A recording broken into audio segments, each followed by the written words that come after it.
ቀስ አድርጋችሁ ጀምሩ። 5 መስመሪያችን ማስለመድ። ምንም ጸሎት የማይጸልይ ሰው በአንድ ጊዜ ዳዊት ፍካሬ ዘጻድቃን አይደለም የሚደረገው። ቆይ እስቲ 3 ቀን ጧት አንድ አቡነ ዘበሰማያት ማታ አንድ አቡነ ዘበሰማያት ጀምሪያችን ሳታቋርጥ አቡነ ዘበሰማያትን ብቻም ብትሆን ከዛ ውዳሴ ማርያም ከ7 ቀን በኋላ ጨምርባት፣ ቀጥለ ዳዊት ትጨምርባታለህ። እንደዚህ ነው። ንባብም እንደዚህ ነው።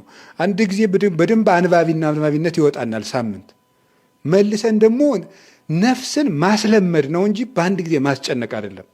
ማስለመድ ከትንሽ ሰከንዷ ተጠራቅማ ምን ሆነች ላይ ያልኳችሁ አመት በሉ እንጂ ንገሩ እንጂ 5 መስመር በቀን አንድ ሰው ቢያነብ እስኪ አባዛው።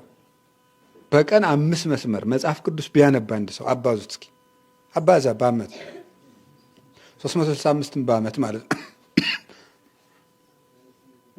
1800 መስመር ያነባል ማለት